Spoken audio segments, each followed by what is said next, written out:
جیسا کہ ہمیں اس بات کا قوی یقین ہے کہ یہاں موجود اکثر احباب آج اس عظیم دن میں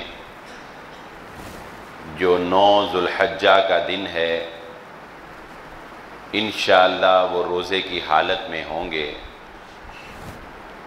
ہم اللہ تعالیٰ سے یہ دعا کرتے ہیں کہ اللہ ہماری اس ادنا سی عبادت کے بدلے تو ہمارے صغیرہ کبیرہ تمام گناہوں کو معاف فرما دے۔ اور یہ بات تو پختہ ہے کہ محمد الرسول اللہ صلی اللہ علیہ وآلہ وسلم کی تصدیق اس پر موجود ہے کہ 9 ذو الحجہ کا یہ دن جو اس کا روزہ رکھتا ہے اللہ رب العزت اس کے 2 سالوں کے گناہوں کو معاف فرما دیتے ہیں۔ اور اس کے ساتھ ساتھ وہ عظیم دن بھی اس کی آمد ہے جسے ہم یوم النحر کے نام سے جانتے ہیں، جسے ہم عید الاضحیٰ کے نام سے جانتے ہیں، جسے ہم اپنی زبان میں قربانی کی عید کہتے ہیں، عید قربان کہتے ہیں، جب ہم اللہ کے حکم کے مطابق اللہ کے راستے میں جانور کی گردن پر چھری چلا کر اللہ کے راستے میں قربانی کا عملی نمونہ پیش کرتے ہیں۔ یہ یاد ہے اس بندے کی، وہ جو خلیل اللہ تھے، اللہ کے وہ بندے جنہوں نے اللہ کی رضا کی خاطر، اللہ کی خوشنودی کی خاطر اپنی زندگی کا آغاز کہاں سے کیا؟ آج صرف ابراہیم علیہ السلام کی زندگی کے سیرت کے چند پہلو ہم دیکھیں گے اور آپ نے بیٹھے بیٹھے اندر ہی اندر صرف یہ سوچنا ہے کہ یہ کام کرنا آسان ہے یا کتنا مشکل ہے۔ اگر مجھ پر کبھی یہ وقت آتا ہے تو میں کیا کرتا ہوں، میرا طریقہ کیا ہوتا ہے، میری روش کیا ہوتی ہے۔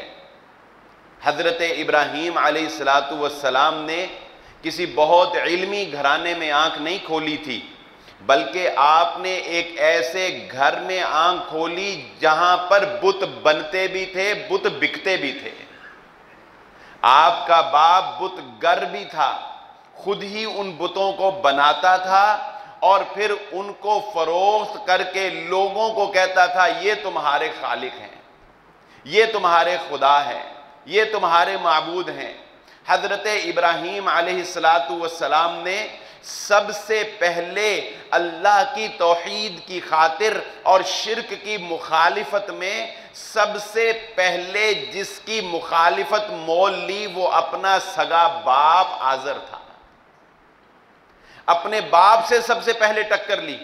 پتہ کیا چلا کہ ابراہیم علیہ السلام کی سیرت ہمیں یہ نمایاں پہلو اور یہ نمایاں سبق سکھا دیتی ہے کہ ماں باپ کا ادب اور احترام اتنا کرنا ہے کہ فَلَا تَقُلْ لَهُمَا اُفٍّ، ان کو دنیاوی معاملات میں اف بھی نہیں کہنا، ان کی دنیاوی معاملات میں ادب بھی کرنا ہے، احترام بھی کرنا ہے، حتیٰ کہ اگر ماں باپ میں سے کوئی کافر بھی ہو تب بھی ان کے ساتھ حسن سلوک کرنا ہے۔ لیکن اگر باپ اللہ کے حکم کا مخالف ہو، اگر ماں رسول اللہ صلی اللہ علیہ وآلہ وسلم کی تعلیمات کی مخالفت کرتی ہو تو ماں باپ کی مخالفت مول لی جا سکتی ہے، ان کی تابعداری نہیں کی جا سکتی۔ یہ سب سے پہلے مخالفت اللہ کی توحید کی خاطر حضرت ابراہیم علیہ السلام نے اپنے گھر سے اس کا آغاز کیا۔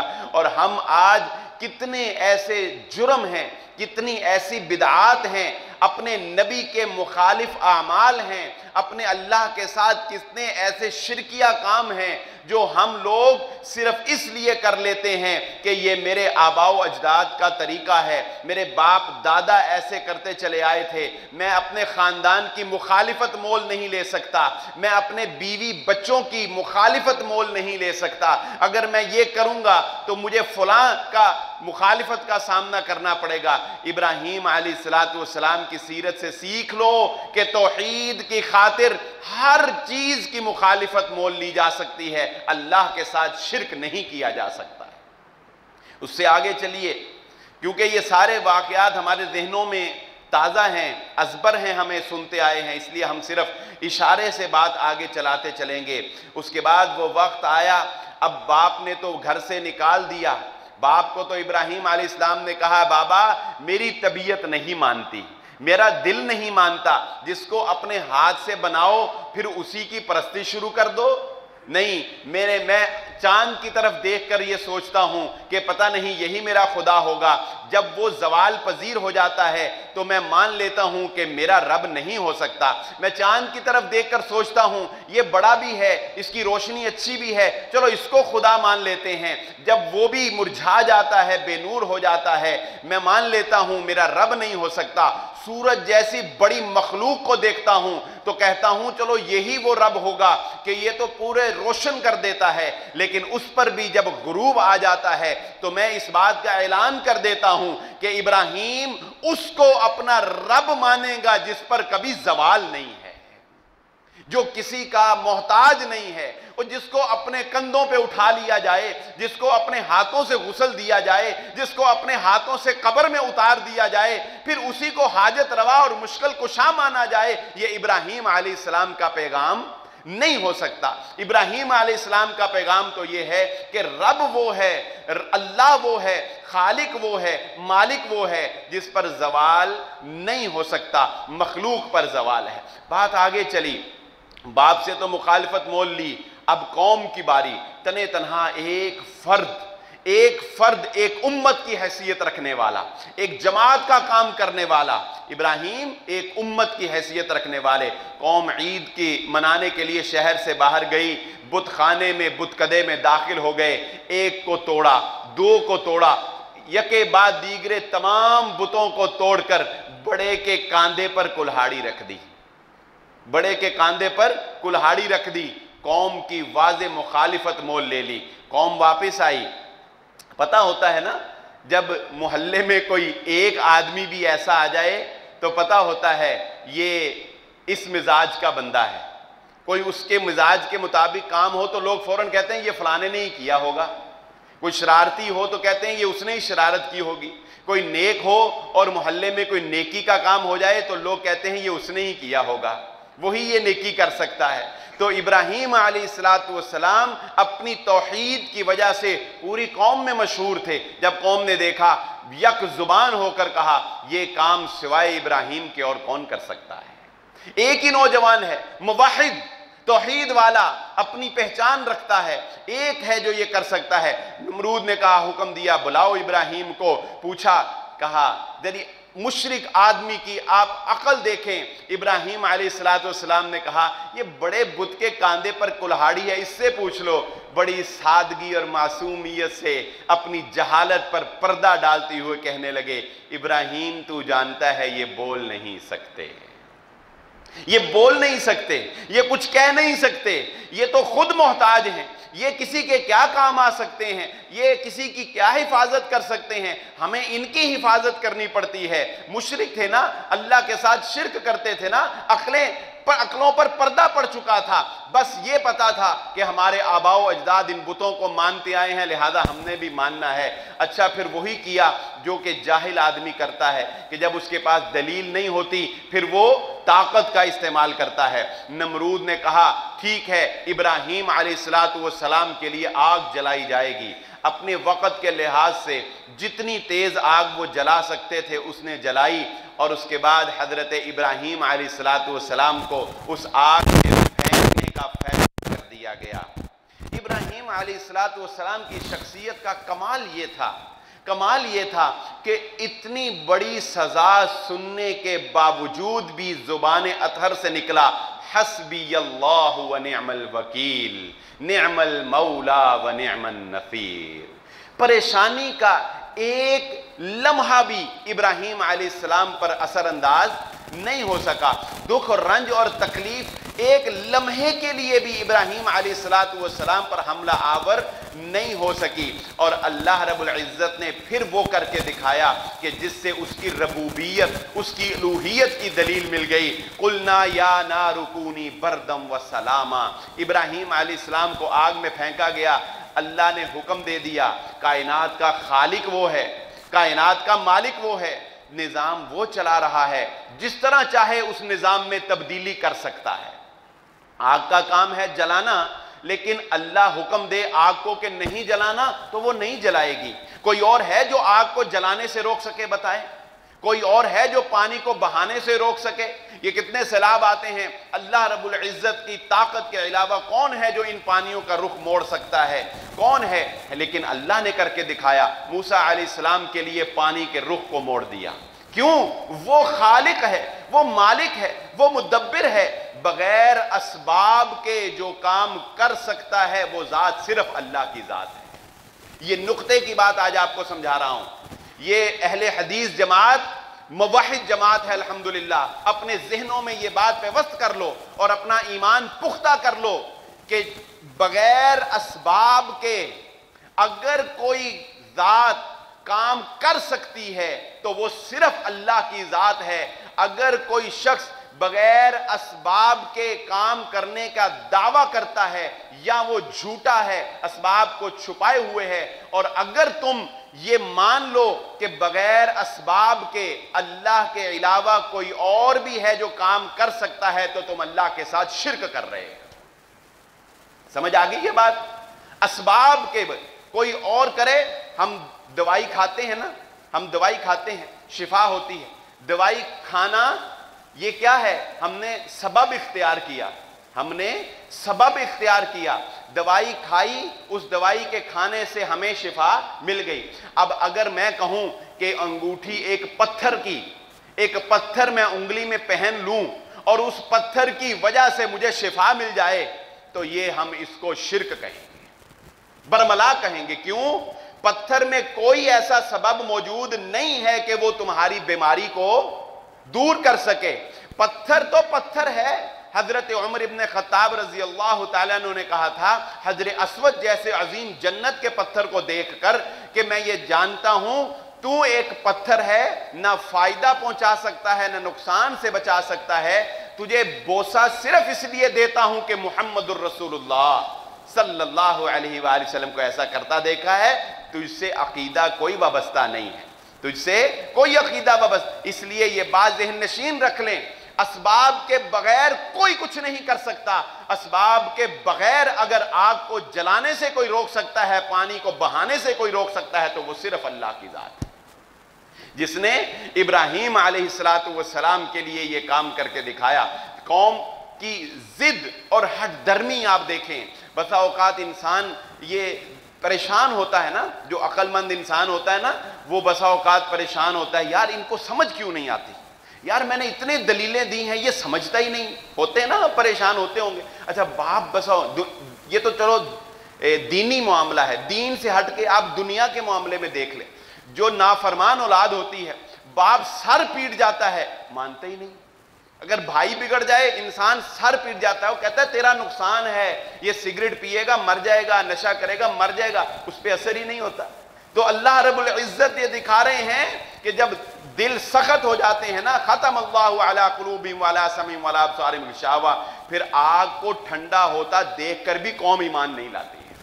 بتائیں اس سے بڑا معجزہ بھی کوئی، اس سے بڑی نشانی بھی کوئی ہو سکتی ہے؟ اگر کوئی ایمان لانے والا ہو تو، اگر کوئی ماننا چاہتا ہو تو جو ماننا نہیں چاہتے انہیں کوئی منوا نہیں سکتا، جو ماننا چاہتے ہیں، جو دل میں نرمی رکھتے ہیں، ان کے لیے کوئی اندھیرا نہیں، کوئی تاخیر نہیں۔ اللہ کی توفیق، اللہ کی رحمت ان کے لیے کھلی ہے، دلائل کھلے ہیں۔ جو ماننا چاہتا ہو اللہ رب العزت اس کو اپنے راستے کی طرف راستہ دکھا دیتے ہیں۔ ابراہیم علیہ السلام کی قوم کا ایک فرد بھی ایمان نہیں لایا، اللہ کے حکم سے ہجرت کا فیصلہ ہو گیا۔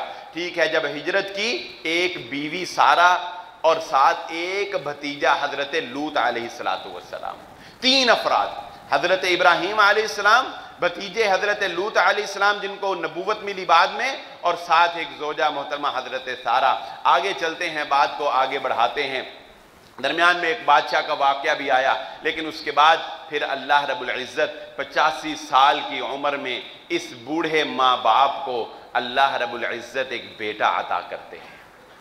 ایک بیٹا اللہ رب العزت بڑھاپے کے عالم میں، بانجھ پن کے عالم میں، اسباب موجود نہیں ہیں، لیکن میں نے کہا وہ اسباب کا محتاج نہیں۔ ابراہیم علیہ السلام کو بیٹا عطا کر دیا۔ اللہ رب العزت نے کہا ابراہیم بیٹا ہم نے عطا کیا ہے، اب آزمائش شروع ہو گئی ہے۔ انسان، اولاد بہت بڑی نعمت ہے، اولاد بہت بڑی نعمت ہے، لیکن یاد رکھیے اولاد بہت بڑی آزمائش بھی ہے۔ اللہ تعالیٰ نے پورے قرآن میں کہیں نہیں کہا اپنی اولاد سے محبت کرو، پورے قرآن کو آپ پڑھیں، کہیں نہیں کہا اپنی اولاد سے محبت کرو، اپنی اولاد کی چاہت کرو، نہیں۔ کیوں؟ کیونکہ یہ محبت اور چاہت تو دل میں ہے ہی۔ کہا انما اموالکم و اولادکم فتنہ، یہ محبت اور چاہت تمہیں اللہ کا نافرمان نہ بنا دے، یہ محبت اور چاہت تمہیں اللہ کی نافرمانی پر نہ ابھار دے۔ کہا بیٹے کو ایک ایسی وادی میں چھوڑ کے آؤ جہاں پر کوئی آبادی نہیں ہوگی۔ قصہ مختصر کہ آب زمزم کا تحفہ ہمیں اسماعیل علیہ السلام کے قدموں سے مل گیا۔ یہ صفا اور مروہ، یہ حاجیوں کا مینا میں ٹہرنا، یہ عرفات میں جانا، یہ شیطان کو کنکریاں مارنا، یہ ایک ایک ادا محمد الرسول اللہ صلی اللہ علیہ وآلہ وسلم کی یہ عاجزی ہے۔ ابو داؤد کی روایت ہے، ایک بدو آیا، ایک دیہاتی آیا، اور اللہ کے نبی صلی اللہ علیہ وآلہ وسلم کے تعریفی کلمات کہتے ہوئے اس نے حضرت محمد الرسول اللہ صلی اللہ علیہ وسلم کو مخاطب کر کے کہا، میں اپنے کہنے لگا، اے وہ ہستی جو مخلوق میں سید البشر ہیں، جو انسانوں میں سب سے اعلیٰ مقام رکھنے والے ہیں، جو انسانوں میں سب سے افضل مقام رکھنے والے ہیں، محمد الرسول اللہ صلی اللہ علیہ وسلم نے فرمایا وہ تو حضرت ابراہیم علیہ السلام ہیں۔ یہ آپ کی عاجزی تھی، اس نسبت کو حضرت ابراہیم علیہ السلام کی طرف جوڑ دیا۔ ہم نماز میں درود پڑھتے ہیں، ہم کیا کہتے ہیں؟ اللہم صلی علی محمد وعلی آل محمد کما صلیتا، کما صلیتا، محمد صلی اللہ علیہ وسلم پر اور آپ کی آل پر رحمت نازل فرما۔ کیسے؟ کیسے؟ جیسے تو نے رحمت نازل فرمائی اپنے بندے ابراہیم علیہ السلام پر۔ محمد الرسول اللہ صلی اللہ علیہ وسلم دعا ہے حضرت ابراہیم علیہ السلام کی، ربنا وابعث فیہم رسولا منہم۔ کتنی نسبتیں ہیں۔ حضرت یوسف علیہ السلام کا لقب کیا ہے؟ کریم، ابن کریم، ابن کریم، ابن کریم۔ حضرت یوسف علیہ السلام نبی، خود بھی عزت والے، ابن کریم، باپ بھی نبی یعقوب علیہ السلام، دادا اسحاق علیہ السلام بھی نبی، پر دادا حضرت ابراہیم علیہ السلام بھی نبی۔ ایسا عظیم نسب اللہ نے اگر عطا کیا تو ابراہیم علیہ السلام کے خاندان میں عطا کیا ہے، اور آپ کے دنیا میں تشریف لے آنے کے بعد پھر محمد الرسول اللہ صلی اللہ علیہ وسلم تک جتنے نبی آئے ہیں وہ حضرت ابراہیم علیہ السلام کی اولاد میں سے آئے ہیں۔ تو یہ بیٹا اسماعیل اب دھیرے دھیرے جوان ہو رہا ہے، اب دھیرے دھیرے جوان ہو رہا ہے۔ تو پھر اللہ رب العزت نے کہا ابراہیم اب اس بیٹے کو ایک دفعہ پھر خلیل ہونے کا ثبوت پیش کرنے کے لیے، ہماری دوستی کا مان رکھنے کے لیے، ہماری دوستی کو قائم رکھنے کے لیے، یہ دل میں میری خلت جو سرایت کر گئی ہے، اس محبت میں بھی ہم کوئی شریک نہیں چاہتے، اس محبت میں بھی ہم کوئی شریک نہیں چاہتے، لہذا ہم یہ دکھانا چاہتے ہیں کہ اپنے بیٹے کو ہماری محبت میں گردن پر چھری چلا کے قربان کر دو۔ فَلَمَّا أَسْلَمَا وَتَلَّهُ لِلْجَبِينِ۔ یہاں ایک بڑا پیارا نقطہ جب میں آج پڑھ رہا تھا تفسیر میں تو انہوں نے ایک بڑا پیارا نقطہ بیان کیا. انہوں نے کہا کہ قرآن نے بس اتنا ہی بیان کیا ہے فلما اسلما وتلہ للجبین کہ جب وہ دونوں فرما بردار ہو گئے اور باپ نے بچے کی پیشانی کو زمین کے ساتھ لگا لیا. جبین پیشانی کو زمین سے, بعض نے کہا یہاں سے لگایا, بعض نے کہا یہ کن پٹی سے لگایا, اس طرح لٹایا, بعض نے کہا ایسے لٹایا, نیچے سے چھری چلائی. دو طرح سے روایہ مفسر نے بیان کیا. تو چلو لٹا لیا بیٹے کو. آگے قد صدقت الرؤیا, اگلا منظر اللہ نے بیان نہیں کیا. آگے کیا ہوا, کیسے چھری چلائی, چھری چلی کہ نہیں چلی, کیسے چلی, کیسے لٹا, بیان نہیں کیا. تو ایک مفسر نے یہ بڑی پیاری بات لکھی, اس نے کہا اللہ نے بس اتنا ہی بیان کیا کہ باپ نے بیٹے کو پیشانی کے بل لٹا لیا اور اللہ نے آسمان سے آواز سنا دی, اے ابراہیم تو نے خواب کو سچ کر دکھایا. یہ درمیانی منظر اتنا عظیم تھا کہ یہ ناقابل بیان ہی ہے. بالکل اس طرح جس طرح محمد الرسول اللہ صلی اللہ علیہ وآلہ وسلم کی رات کی عبادت کے بارے میں حضرت عائشہ نے فرمایا لا تسأل عن طولہن وحسنہن. وہ آپ 2 رکعت تو پڑھتے تھے لیکن کتنی خوبصورتی سے پڑھتے تھے یہ ناقابل بیان ہے. کیا حسن تھا اس عبادت میں, یہ ناقابل. تو کس حسن سے, کس چاہت سے, کس تڑپ اور کس لگن سے ابراہیم علیہ السلام نے اپنے بیٹے کی گردن پر چھری چلائی, وہ منظر ناقابل بیان ہے. اور آج ہمارے لیے تو یہ کتنی سہولت ہے. میں جب غور کروں اپنی موجودہ دور کے حالات میں اور آپ اپنی قربانیوں پر غور کریں تو 3 قسم کی آزمائشیں کہہ لیں اس وقت نیک لوگوں کو جن کا سامنا کرنا پڑتا ہے. اس پرفتن دور میں میں جو محسوس کر سکا ہوں کہ جب میں دیکھتا ہوں کہ ہم بھی قربانی کرتے ہیں, لوگ قربانی کرتے ہیں, ہم نیکیاں کرتے ہیں, تو 3 قسم کی ایسی آزمائشیں ہیں جن کا میں سمجھتا ہوں آج کے اس پرفتن دور میں, Facebook, WhatsApp, social media, mobile کے اس دور میں 3 بڑی برائیاں کہہ لیں, آزمائشیں کہہ لیں, جن کا ہم نیک لوگ جو اپنے آپ کو سمجھتے ہیں, مسجدوں سے وابستہ ہیں, ان کو ان کا سامنا کرنا پڑتا ہے. سب سے پہلی چیز قربانی کو مد نظر رکھتے ہوئے ذہن میں رکھیے گا, سب سے پہلی چیز ریاکاری سے بچنا. سب سے پہلی چیز کیا ہے؟ ریاکاری سے بچنا. کیوں؟ کیونکہ جب کسی دوسرے کی جانور کی تصویر فیس بک پہ دیکھو گے تو پھر دل کرتا ہے میں بھی تو ذرا اس کو دکھاؤں میرا جانور کیسا ہے. جب کوئی ذبح کر کے چھری چلا کے اپنے ہاتھوں سے ویڈیو بنا کے فیس بک پہ واٹس ایپ پہ تمہیں بھیجے گا, پھر تمہارے دل میں بھی شیطان یہ خیال ڈالے گا اچھا یہ بڑا بنتا ہے, میں بھی ذرا اس کو بتاؤں میں نے کتنی گائے کی ہیں, میرا بکرا کتنا بڑا تھا, میرا جانور کیسا تھا. یہ کیا ہو گیا ہے ہم لوگوں کو؟ جانوروں کی تصویریں بتا رہے ہیں کہ میں نے ایسا جانور لیا. اور حجاج کرام پہ بھی افسوس ہے کہ ادھر مسجد النمرہ سے تصویریں کھینچ کھینچ کے بھیج رہے ہیں. کتنی عظیم جگہ ہے, اللہ نے کتنا موقع دیا تمہیں وہاں پر اپنے آپ کو کھپانے کا, تم وہاں بھی سیلفیاں لے کر اور ویڈیو بنا بنا کر ہمیں بھیج رہے ہو, لوگوں کو دکھا رہے ہو, فیس بک پہ اپلوڈ کر رہے ہو. اللہ کی قسم میں سمجھتا ہوں یہ فتنہ ریاکاری سے کا فتنہ ہے. ہمارے اندر شیطان لا محالہ یہ بات پیدا کر دیتا ہے. یہ دکھاوا یہی ہے نا ریاکاری, یہی ہے نا دکھاوا, مقابلہ. جانور خریدتے ہوئے یہ خیال بھی اگر دل میں آ گیا نا, ذرا سوچیں ریاکاری کتنی باریک معاملہ ہے. جانور لیتے ہوئے اگر آپ کے دل میں ذرا یہ خیال بھی آ گیا نا کہ میں نے اپنے ہمسائے کے جانور سے بڑا جانور لینا ہے, تو بتائیں آپ کی نیت کیا بن گئی؟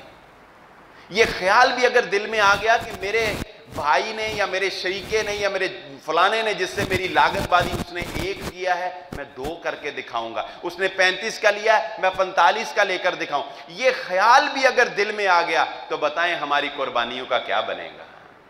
ہماری قربانیوں کا کیا بنے گا؟ تو یہ بچ جائیں اس فتنے سے. قربانی کی ہے بس ٹھیک ہے, چپ کر کے گھر میں کریں خاموشی سے, نہ تصویریں کھینچیں, نہ سیلفیاں اپلوڈ کریں قربانیوں کے جانوروں کی. ٹھیک ہے, میں نہیں کہتا کہ آپ کی نیت بری ہوگی, آپ کی نیت اچھی ہی ہوگی, لیکن شیطان کا کیا پتہ ہے کب آپ کی نیت میں فطور پیدا کر دے. کب آپ کے اندر ریاکاری پیدا کر دے اور اتنا عظیم عمل جو ہے وہ ضائع کر کے دکھا دے۔ اس لیے نمبر ایک چیز جو میں نے محسوس کی ہے اس پرفتن دور میں اپنی قربانیوں میں ریاکاری سے بہت بچنے کی کوشش کریں، اور ریاکاری سے بچنے کا طریقہ یہی ہوتا ہے کہ عمل کو انتہائی پوشیدہ انداز میں اور انتہائی چھپے ہوئے انداز میں کیا جائے۔ نمبر دو، دوسری آزمائش وہ کیا ہے؟ عجب۔ عجب یہ بھی ایک بہت بڑا، اسی سوشل میڈیا کی وجہ سے یہ بھی ایک بہت بڑا فتنہ ہے۔ وہ کیا؟ اپنے آپ کو بڑا پارسا سمجھنا، بڑا نیک سمجھنا کہ دیکھو میں نے کتنے شوق سے قربانی کی ہے، دیکھو میں نے کتنی قربانی کی ہے، میں بڑی قربانی کرتا ہوں، میں تو خود گائے کے گردن پہ چھری چلاتا ہوں، میں ہمیشہ بڑا اچھا جانور لیتا ہوں، میرے جیسی قربانی کون کر سکتا ہے، میری قربانی بڑی اچھی ہے۔ یہ ہے عجب، جس کے بارے میں محمد الرسول اللہ صلی اللہ علیہ وآلہ وسلم نے ارشاد فرمایا تھا، مجھے اپنی امت کے نیک لوگوں کے بارے میں اگر کسی چیز کا خوف ہے تو وہ عجب ہے۔ صحابہ نے حیران ہو کر پوچھا، اے اللہ کے نبی صلی اللہ علیہ وآلہ وسلم یہ عجب کیا ہے؟ نبی صلی اللہ علیہ وآلہ وسلم نے فرمایا یہ عجب ہے اپنے آپ کو اچھا سمجھنا، خود پسندی، اپنے آپ کو اچھا سمجھنا۔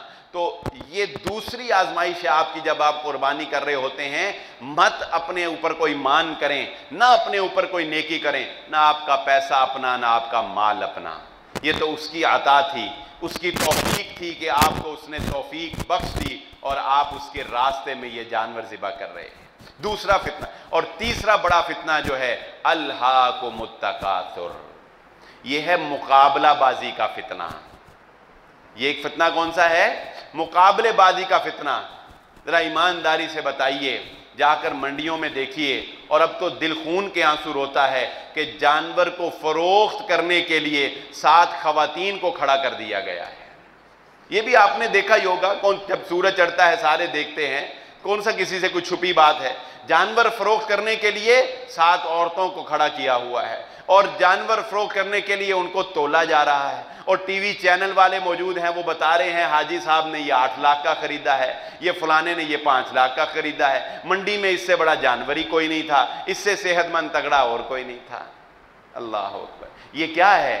یہ ہے الہاکم التکاثر، یہ ہے وہ مقابلہ بازی جس کے بارے میں اللہ رب العزت نے فرمایا کہ اس مقابلے بازی نے تمہیں اتنا غافل کر دیا کہ تم اللہ کے احکامات کو ہی بھول گئے، حتیٰ زرتم المقابر، یہاں تک کہ تم قبروں تک جا پہنچے۔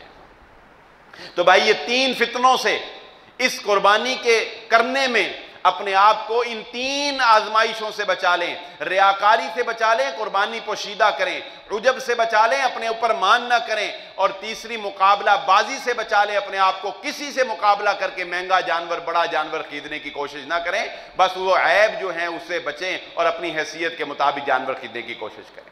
اور ایک نقطے کی بات جو میں آپ کے سامنے اکثر ہی شاید بیان کرتا رہا، وہ دوبارہ دہرا دیتا ہوں کہ ایمان مزید تازہ ہو جائے گا، کہ فلسفہ قربانی کو تو جو میں سمجھا ہوں وہ حضرت موسیٰ علیہ السلام کی قوم کی قربانی سے سمجھا ہوں۔ وہ کیا ہے؟ وَإِذْ قَالَ مُوسَىٰ لِقَوْمِهِ إِنَّ اللَّهَ يَأْمُرُكُمْ أَن تَذْبَحُوا بَقَرَةً قَالُوا أَتَتَّخِذُنَا هُزُوًا قَالَ أَعُوذُ بِاللَّهِ أَنْ أَكُونَ مِنَ الْجَاهِلِينَ۔ حضرت موسیٰ علیہ السلام کی قوم میں قتل